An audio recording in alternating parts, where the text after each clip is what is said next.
नमस्कार दोस्तों, आप देख रहे हैं वाइज़र बुक्स, वो जगह जहां किताबें सिर्फ पढ़ी नहीं जाती, बल्कि आपकी सोच को बदल देती हैं। आज की दुनिया में हम सब बहुत व्यस्त हैं, काम, जिम्मेदारियां, शोर और लगातार भागती जिंदगी। लेकिन क्या आपने कभी सोचा है कि अगर सही समय पर सही सोच मिल जाए, तो पूरी जिंदगी की दिशा बदल सकती है? आज की इस वीडियो में हम जिस किताब की बात करने वाले हैं, वो सिर्फ एक किताब नहीं है, ये एक आईना है जो आपको आपकी आदतें दिखाएगा, आपके फैसलों पर सवाल उठाएगा और आपको वो बातें समझाएगा जो स्कूल, कॉलेज या समाज ने कभी नहीं सिखाई। बहुत से लोग कड़ी मेहनत करते हैं, लेकिन फिर भी आगे नहीं बढ़ पाते। क्यों? क्योंकि मेहनत से पहले सही सोच जरूरी होती है, और यही सोच आपको आज की इस बुक समरी से मिलने वाली है। अगर आप चाहते हैं अपनी लाइफ में क्लैरिटी, डिसीजन लेने की ताकत, फोकस और डिसिप्लिन, और वो कॉन्फिडेंस जो अंदर से आता है, तो ये वीडियो आपके लिए है। इस वीडियो को अंत तक जरूर देखिए, क्योंकि हर मिनट में ऐसी सीख है जो शायद आपको खुद से मिला दे। और अगर आप चाहते हैं कि हर हफ्ते ऐसी किताबें आपकी सोच को नेक्स्ट लेवल पर ले जाएं, तो वाइजर बुक्स को अभी सब्सक्राइब करें, क्योंकि यहां हम किताबों का सार नहीं, जिंदगी का रास्ता समझाते हैं। तो चलिए शुरू करते हैं आज की किताब और आज का वो सबक जो आपकी सोच बदल सकता है। रवि का अलार्म सुबह 6 बजे बज रहा था। वही आवाज, वही स्नूज बटन, वही आदत। उसकी उंगली हर बार अपने आप बढ़ जाती थी, जैसे दिमाग ने फैसला पहले ही कर लिया हो कि आज आज भी शुरुआत टलेगी। रवि आलसी नहीं था, यह बात वह खुद जानता था। कॉलेज में उसके दोस्त कहते थे कि वह स्मार्ट है, आइडियाज से भरा हुआ है, लेकिन रवि जानता था कि समस्या कुछ और है। उसके अंदर कहीं एक डर बैठा हुआ था जो हर बार किसी काम की शुरुआत से पहले सिर उठाता था। आज उसे एक बहुत जरूरी प्रोजेक्ट पर काम शुरू करना था।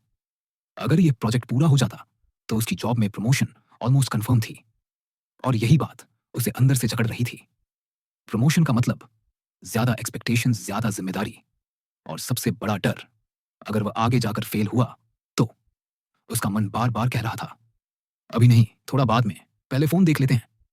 रवि उठा, चाय बनाई, फोन स्क्रॉल किया, न्यूज देखी, रील्स देखी, और देखते ही देखते 1 घंटा निकल गया।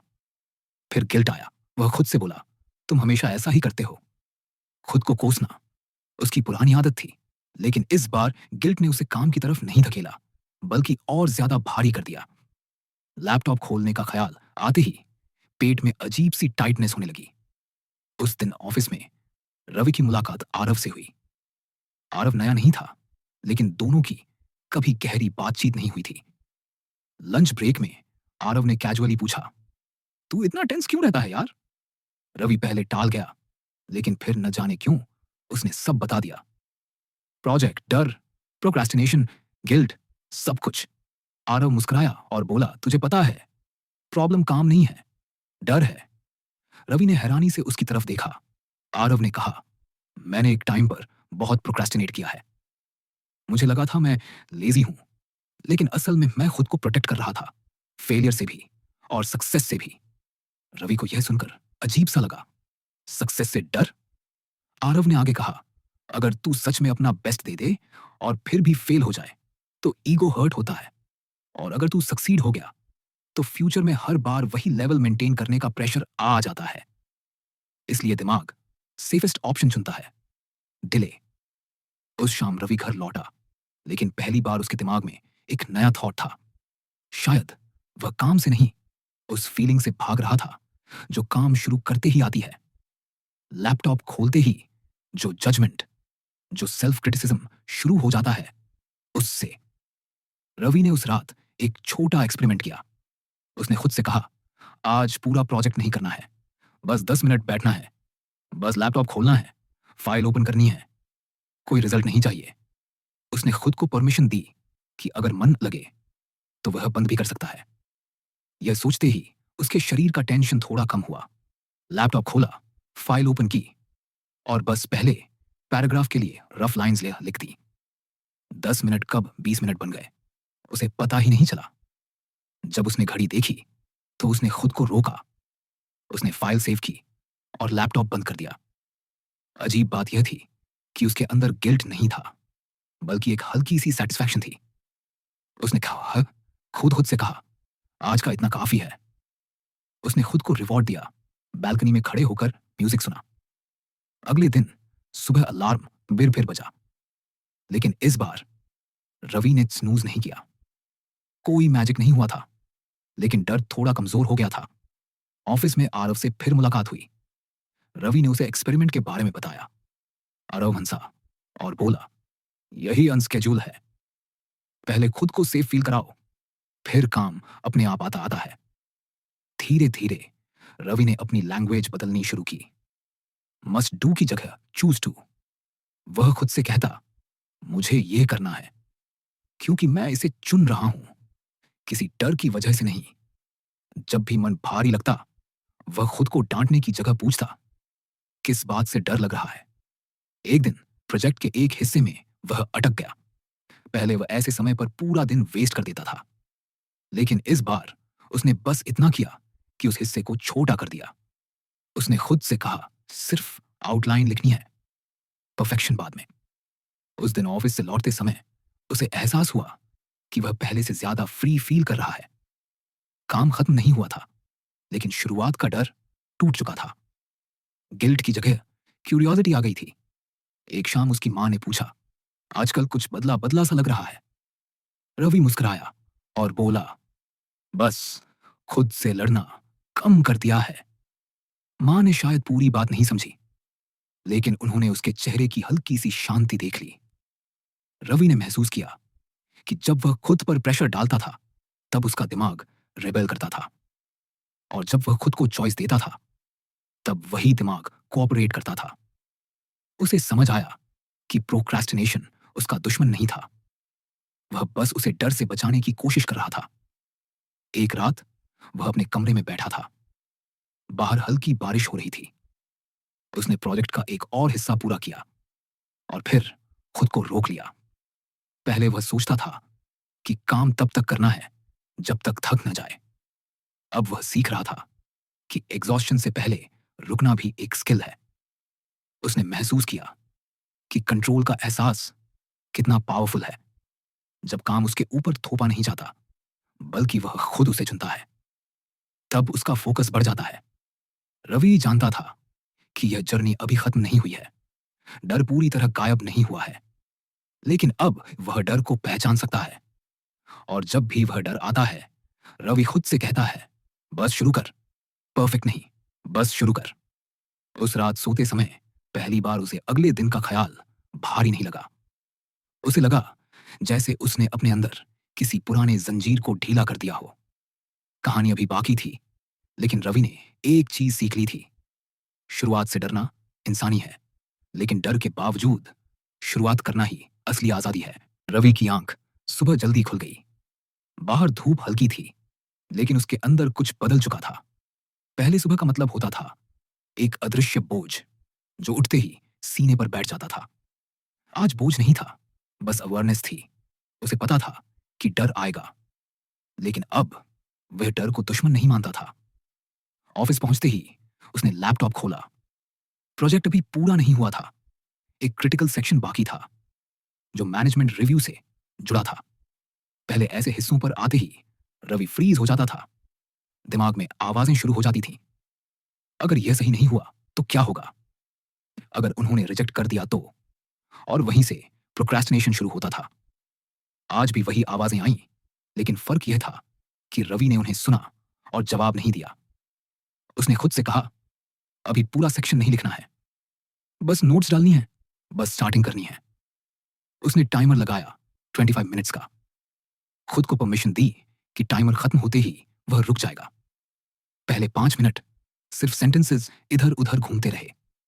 फिर एक लाइन आई, फिर दूसरी। परफेक्शन नहीं थी, लेकिन मूवमेंट थी, के पे था।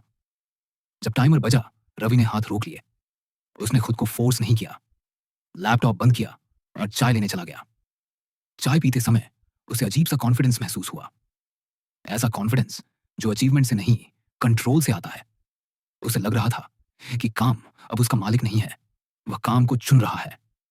दोपहर में मीटिंग थी। मैनेजर ने कैजुअली पूछा कि प्रोजेक्ट कहां तक पहुंचा। पहले रवि ऐसे सवालों पर नर्वस हो जाता था और वेग जवाब देता था। आज उसने सच बोला। उसने कहा कि ड्राफ्ट स्टेज में है, लेकिन क्लैरिटी आ रही है। मैनेजर ने सिर हिलाया और कहा, ठीक है, कीप मी पोस्टेड। रवि को एहसास हुआ कि उसका डर अक्सर रियलिटी से ज्यादा बड़ा होता है। एक्सपेक्टेशंस उसके दिमाग में मॉन्स्टर बन जाती थी, जबकि असल दुनिया में लोग उतने हाश नहीं होते। उस दिन शाम को आरव ने उसे कॉफी के लिए बुलाया। कैफे में बैठे हुए आरव ने पूछा, अब कैसा लग रहा है? रवि ने कहा, डर अब भी है, लेकिन गिल्ट कम हो गया है, और गिल्ट कम होते ही एनर्जी बच जाती है। आरव ने मुस्कुराकर कहा, गिल्ट प्रोडक्टिविटी का सबसे बड़ा एनिमी है। जब तुम खुद को पनिश करते हो, दिमाग बचाव में चला जाता है। जब तुम खुद को सेफ फील कराते हो, तब वही दिमाग काम करता है। रवि ने उस रात एक और बदलाव किया। उसने अपने स्केड्यूल में सबसे पहले लेजर डाला, वॉक, म्यूजिक, थोड़ा टाइम बिना किसी गोल के। पहले वह सोचता था कि आराम तब मिलेगा जब काम खत्म होगा। अब वह समझ रहा था कि आराम काम का हिस्सा है। अगले कुछ दिनों में प्रोजेक्ट धीरे धीरे शेप लेने लगा। कभी अच्छा फ्लो आता, कभी अटकाव। फर्क यह था कि अटकाव अब डरावना नहीं लगता था। वह बस सिग्नल था कि नेक्स्ट स्टेप छोटा करना है। एक दिन उसने महसूस किया कि वह खुद से बात कैसे करता है, यह बदल गया है। पहले की आवाज कहती थी, तुम लेट हो, तुम पीछे रह गए हो। अब आवाज कह रही थी, ठीक है, यहां से शुरू करते हैं। उसका शरीर भी रिएक्ट करने लगा था। पहले लैपटॉप देखते ही शोल्डर्स टाइट हो जाते थे। अब टेंशन कम थी, नर्वसनेस आती थी, जाती थी। प्रोजेक्ट का डेडलाइन पास आ रहा था। पहले डेडलाइन वर्ड ही पैनिक ट्रिगर कर देता था। अब रवि ने डेडलाइन को थ्रेट नहीं, बाउंड्री की तरह देखना शुरू किया। एक लिमिट जिसके अंदर वह काम करेगा, खुद को डिस्ट्रॉय किए बिना। एक शाम प्रोजेक्ट का फाइनल रिव्यू, ड्राफ्ट तैयार हुआ। परफेक्ट नहीं था, लेकिन कंप्लीट था। रवि ने भेजने से पहले लैपटॉप बंद किया और कुछ देर चुपचाप बैठा रहा। उसे डर लग रहा था, लेकिन वह डर फैमिलियर था। वह जानता था कि डर का मतलब है कि काम मीनिंगफुल है। उस रात उसे नींद अच्छी आई। कोई गिल्ट नहीं, कोई अनफिनिश्ड मेंटल लूप्स नहीं। अगले दिन मैनेजर का रिप्लाई आया। कुछ चेंजेस थे, कुछ अप्रिशिएशन भी। पहले रवि सिर्फ क्रिटिसिज्म पर अटक जाता था। इस बार उसने अप्रिशिएशन को भी अंदर जाने दिया। उसने चेंजेस को छोटे छोटे टास्क में तोड़ा और शुरू कर दिया। एक हफ्ते बाद प्रोजेक्ट ऑफिशियली क्लोज हुआ। प्रमोशन लेटर नहीं आया था अभी, लेकिन रवि को फर्क नहीं पड़ा। उसे एहसास हुआ कि उसकी जीत प्रमोशन नहीं थी। उसकी जीत यह थी कि उसने प्रोक्रेस्टिनेशन को समझ लिया था। कुछ दिन बाद एक जूनियर कॉलीग नील उसके पास आया। बोला, मैं काम टालता रहता हूं, खुद से परेशान हूं। रवि ने वही बात कही जो कभी आरव ने उससे कही थी। प्रॉब्लम काम नहीं है, डर है। रवि ने महसूस किया कि जब वह यह बातें दूसरों को समझा रहा था, तो खुद भी और गहराई से समझ रहा था। उसने नील को कोई हैक नहीं दिया, बस ये कहा, खुद से लड़ना बंद कर। समय के साथ रवि की आइडेंटिटी बदलने लगी। पहले वह खुद को प्रोक्रेस्टिनेटर कहता था, अब वह खुद को ह्यूमन मानता था, जो डरता है लेकिन फिर भी शुरू करता है। एक रविवार वह छत पर बैठा था। सूरज ढल रहा था। उसने सोचा कि कितने साल उसने खुद को गिल्ट में जकड़े रखा। कितने सपने सिर्फ इसलिए टल गए क्योंकि शुरुआत डरावनी लगती थी। अब भी फ्यूचर अनसर्टेन था, लेकिन अनसर्टेनिटी अब एनिमी नहीं थी। वह बस स्पेस थी जहां पॉसिबिलिटी रहती है। रवि जानता था कि कभी कभी वह फिर प्रोक्रास्टिनेट करेगा, कभी डर जीत जाएगा। फर्क यह था कि कब भेजाऊ, अब वह खुद को इसके लिए हेट नहीं करेगा। वह रुकेगा, सुनेगा, और फिर छोटे कदम से शुरू करेगा। उसने सीखा था कि प्रोडक्टिविटी फोर्स से नहीं आती, वह सेफ्टी से आती है। जब इंसान खुद को सेफ फील कराता है, तभी वह अपना बेस्ट दे पाता है। रात गहरी हो चुकी थी। रवि ने आंखें बंद की और एक गहरी सांस ली। उसने खुद से कहा, आज के लिए इतना काफी है। और यह कहते हुए उसे कोई अपराध बोध नहीं हुआ। यही असली बदलाव था, यही अब की आदत थी। दोस्तों, रवि की कहानी सिर्फ उसकी नहीं है, यह हम सब की भी हो सकती है। उसने खुद को डर और गिल्ट की जंजीरों से आजाद किया और छोटी छोटी शुरुआत करके अपनी प्रोडक्टिविटी और कॉन्फिडेंस को वापस पाया। अगर रवि कर सकता है, तो हम क्यों नहीं? हर कोई कभी ना कभी प्रोक्रेस्टिनेशन और डर के कारण अपने सपनों को टालता रहा है। लेकिन याद रखो, हर बड़ा बदलाव एक छोटे कदम से शुरू होता है। आप भी आज से सिर्फ एक छोटा कदम उठाएं। कोई भी टास्क, कोई भी गोल, बस शुरुआत करें। खुद पर भरोसा रखें और खुद को पनिश करने की बजाय सपोर्ट दें। जब आप खुद को सेफ और मोटिवेटेड महसूस करोगे तो सक्सेस अपने आप आएगी। अगर यह कहानी आपको इंस्पायर करती है तो वीडियो को लाइक करें, अपने दोस्तों के साथ शेयर करें और कमेंट में बताएं कि आप अपनी जिंदगी में पहला कदम कब उठाएंगे। शुरू करें आज ही।